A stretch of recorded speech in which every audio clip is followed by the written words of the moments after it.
नमस्कार दोस्तों। आज हम बात करेंगे वर्ब के बारे में। वर्ब क्या होती है। अभी तक हमने प्रोनाउन देखे, एडजेक्टिव देखे, केस देखे, डिग्री देखे, है ना, एंड नरेशन देखे, एक्टिव पैसिव देखे। आज हम बात करेंगे वर्ब की।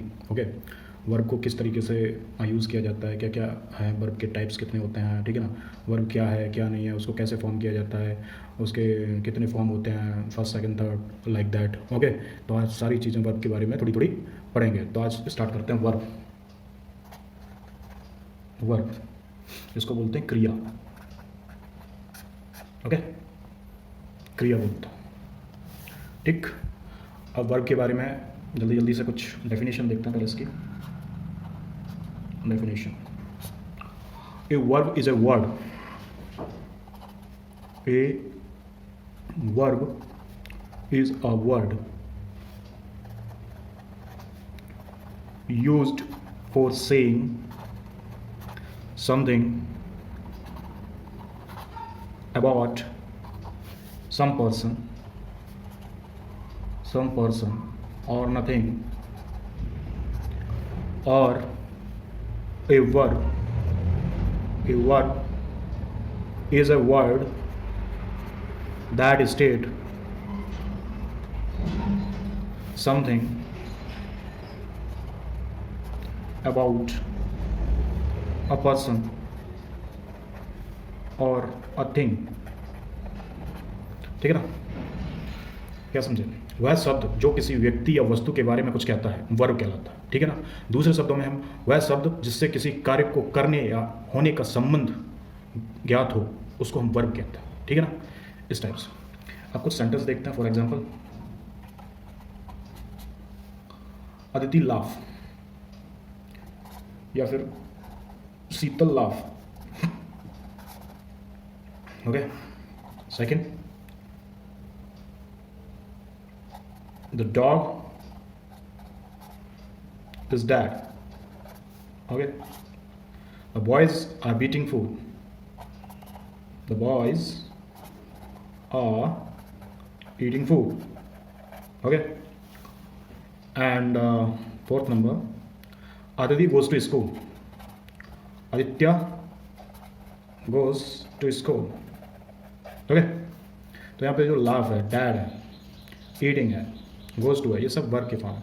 ओके, तो इन सेंटेंसों में लाफ इज जो भी है, लाफ है, इज, आर, गोज तथा अरेस्टेड शब्दों का प्रयोग किया गया है, जो कि शीतल, द डॉग, द बॉयज और Aditya and the police man के बारे में कुछ कह रहा है। तो ये अपने आप से वर्ब है। Like police, the policeman arrested the thief. Okay, इस तरीके से। तो हमको एक वर्ब क्या क्या बता सकती है वो देखते हैं। पहली चीज, व्हाट पर्सन और थिंग्स डच। ओके, तो लाइक ए वर्ब में टेल अस, हमको एक वर्ब क्या क्या बता सकती है, पहले तो वो समझें। हमको एक वर्ब क्या क्या बता सकती है। फर्स्ट इज कि what a person or thing does, मतलब एक आदमी या कोई भी चीज करता है। जैसे कि समझो, रमिता सिंग्स। ओके, रमिता क्या करती है, गाना गाती है। बॉयज रन्स क्विकली, बच्चे दौड़ते हैं जल्दी से। ओके, एंड दूसरी चीज क्या बताती है, क्या किया, what is done. Okay, to a person और थिंग। फॉर एग्जाम्पल, ये तो इसके एग्जाम्पल हो गए। तो अब इसके एग्जाम्पल सोचो। पहला, द चेयर इज ब्रोकन, मतलब इसमें काम हो गया। द चेयर इज ब्रोकन, कुर्सी टूटी हुई है। Okay, Vinay is punished, Vinay को पनिशमेंट मिला है, Vinay is punished. Okay, and third क्या आता है, what is third. Third will what person और थिंग इज, मतलब कोई व्यक्ति या चीज़ क्या है। what a person or thing is. Okay. For example, dog is dead. A dog is dead. Okay. Glass is brittle. Glass is brittle. Okay. Like that. समझे? समझे कि नहीं? इस तरीके से we can use it without any problem. अब kind of verb, कितने प्रकार की वर्ब्स होते हैं? Now we can see kind of verb,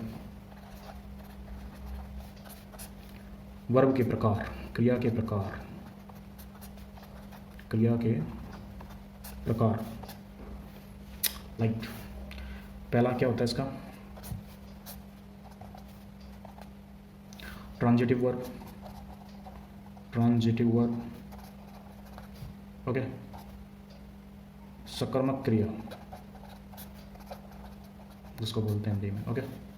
intransitive verb. Okay. इसको बोलते हैं अकर्मक क्रिया। ओके। तो ट्रांजिटिव एंड इंट्रांजिटिव वर्ब दोनों को देखते हैं। पहले देखते हैं ट्रांजिटिव वर्ब क्या होती है।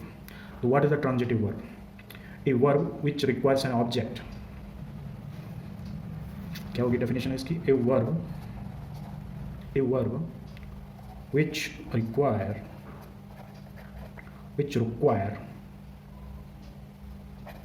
requires an object after it to complete its senses is called transitive verb. Okay. And intransitive क्या होती है? a verb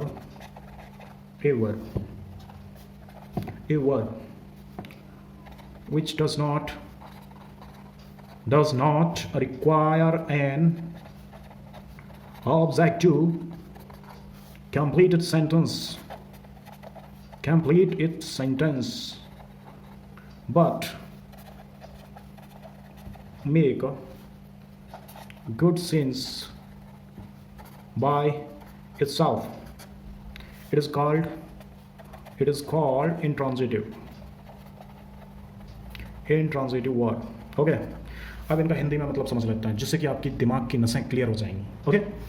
पहली जो डेफिनेशन लिखा है ट्रांजिटिव वर्ब, वो क्या कहता है? वह वर्ब जो अपना अर्थ स्पष्ट करने के लिए ऑब्जेक्ट को लेता है, ठीक है ना, उसको ट्रांजिटिव वर्ब कहता है। और वह वर्ब जो ऑब्जेक्ट, अर्थात वह वर्ब जो ऑब्जेक्ट के बिना अपना अर्थ स्पष्ट नहीं कर पाता, ट्रांजिटिव वर्ब कहलाता है, ठीक है ना। तो इसके कुछ एग्जांपल्स देखते हैं। Example first, the man killed a snake. Okay. Second, the boy opened the window. Okay. And number 3, Aditi made a doll. Okay. अब इसको हिंदी में क्या बोलते हैं? इसको हिंदी में बोलते हैं वह वर्ब जो अपना अर्थ स्पष्ट करने के लिए ऑब्जेक्ट नहीं लेता, इंट्रांजिटिव वर्ब कहलाता है, ठीक है ना। इसमें ऑब्जेक्ट की जरूरत है, यहाँ ऑब्जेक्ट नीड है यहाँ पे। ओके। यहाँ बिना object, does not need object. Okay. तो इस तरीके से ये है, ठीक है ना। वह वर्ब जो ऑब्जेक्ट के बिना अपना अर्थ स्पष्ट कर दे, इंट्रांजिटिव। ओके। इनके भी एग्जांपल देखो। इनका एग्जांपल देखो। The man died. Okay. First. Second, the girl smiled. Okay. The sun shines. Okay. तो इस तरीके से ट्रांजिटिव इंट्रांजिटिव अपन ने समझा, ठीक है ना। तो यहाँ आप देख रहे हो, यहाँ पे हमको ऑब्जेक्ट आ रहा है, तब ये अदिति का मेड सार्थक हुआ, ठीक है। यहाँ पर कोई ऑब्जेक्ट नहीं, यहाँ पे सीधा वर्ब आ रहा है, सब्जेक्ट प्लस वर्ब। ओके ना। तो ऐसे अब कुछ इंपॉर्टेंट फैक्ट समझेंगे वर्ब के बारे में, जो कि बहुत ही ज़रूरी है। बिना इसके हम वो चीज़ नहीं मतलब बता सकते जो कि वर्ब में यूज़ होती है। इसलिए कुछ उसके फैक्ट हैं, उसको आप नोट करते जाइए जिससे कि आपको समझने में आसानी होगी। ओके।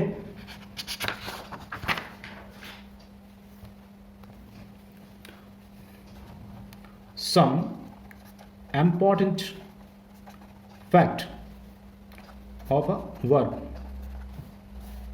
हर किसी के मैंने इंपॉर्टेंट फैक्ट लिखा है जो कि काफ़ी कॉम्पिटेटिव एग्जाम में भर भर के यूज़ होते हैं और हमको इसके बारे में हमेशा जानना चाहिए। ठीक है, रूल नंबर 1, कुछ ट्रांजिटिव वर्ब जैसे कि give, ask, offer, promise, tell etcetera 2 object लेते हैं जिनमें एक इनडायरेक्ट ऑब्जेक्ट और दूसरा डायरेक्ट ऑब्जेक्ट। व्यक्ति सूचक शब्द को इनडायरेक्ट कहा जाता है तथा वस्तु सूचक शब्द को डायरेक्ट। ठीक है ना। इनडायरेक्ट ऑब्जेक्ट का जो प्रयोग है वो डायरेक्ट ऑब्जेक्ट के पहले होता है। इनडायरेक्ट ऑब्जेक्ट का प्रयोग डायरेक्ट ऑब्जेक्ट के पहले होता है, अर्थात डायरेक्ट ऑब्जेक्ट का प्रयोग इनडायरेक्ट ऑब्जेक्ट के बाद होता है। समझ में आई बात? ठीक है।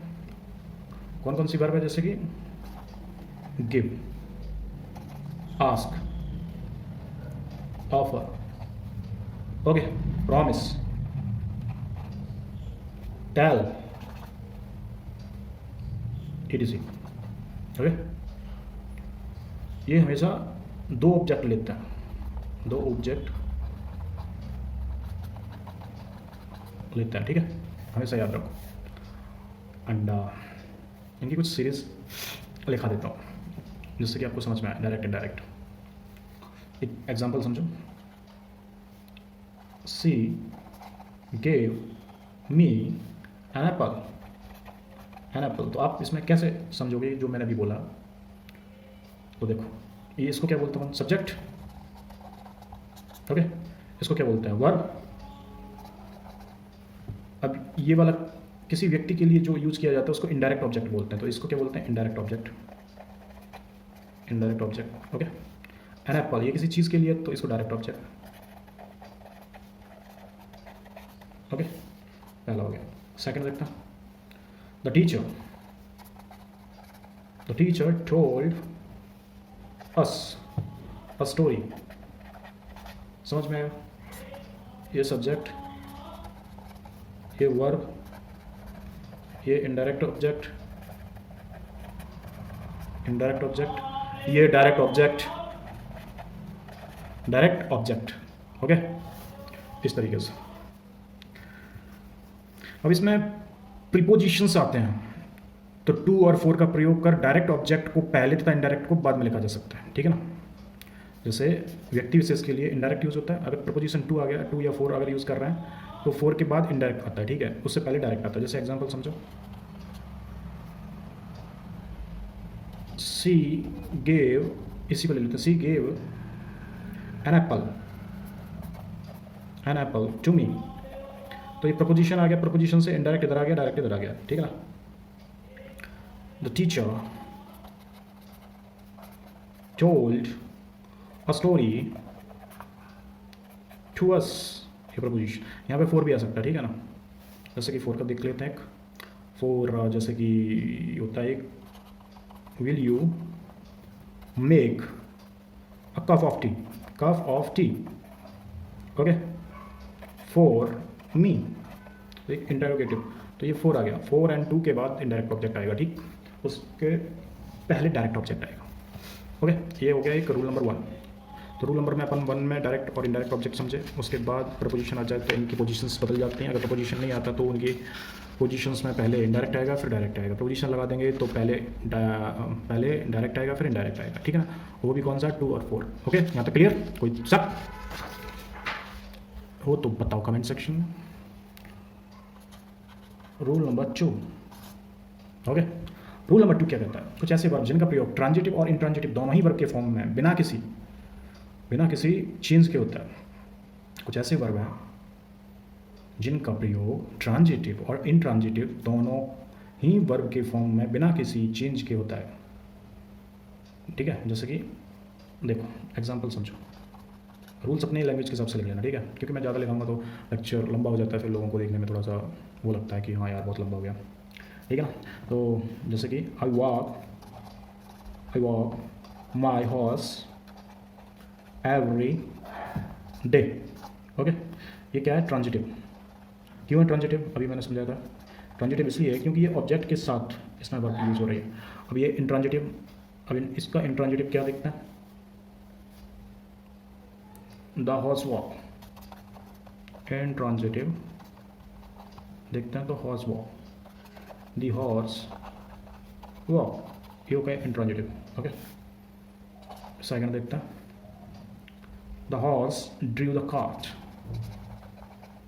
Horse drew the cart. Okay, she drew near me. Okay, ये ऐसे इंट्रांजिटिव हो गया। The driver stopped the train, the driver stopped the train.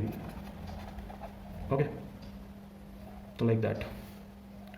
And the train stopped suddenly, the train stopped suddenly. Okay, the person rang the bell, the peon rang the bell, the bell rang. Okay, number 5, he moves the table, he moves the table. Okay, the earth moves. तो ये transitive intransitive समझ में आया इसका। अब इसमें कुछ special condition आती हैं, जैसे कि वर्क, कम, गो, फॉल, डाई, स्लीप, लाई एटसेट्रा का प्रयोग इंट्रांजिटिव के रूप में होता है। ठीक है ना, इस चीज़ को हमेशा याद रखें। ओके, तो यहाँ तक आपको कैसा लग रहा है वर्क का? यहाँ तक आपको कुछ कितना अच्छा लग रहा है, क्या नहीं लग रहा, आप कृपया कमेंट सेक्शन में बताएं। ये हमारा पार्ट 1 है, इससे आगे मैं और रूल में भी बताऊँगा। इसको पार्ट 1 है वर्क का। ठीक है, आपको अच्छा लग रहा है तो please subscribe and hit the bell icon, तो आपको बहुत अच्छे से समझ में आएगा। आप यकीन मानिए, आपको इतना बेहतरीन कंटेंट यहाँ पे प्रोवाइड किया जाएगा जिससे कि आपके सारे डाउट्स क्लियर हो जाएंगे और आपकी कॉम्पिटेटिव एग्जाम की जो तैयारी है वो बेहतर तरीके से हम करवाएंगे। ठीक है ना, तो बस जुड़े रहिए ट्रूली पैप के साथ। ट्रूली पैप आपका अपना पैप। ओके, तो दम से hit the like button and subscribe channel and hit the bell icon. Okay, bye bye, जय हिंद।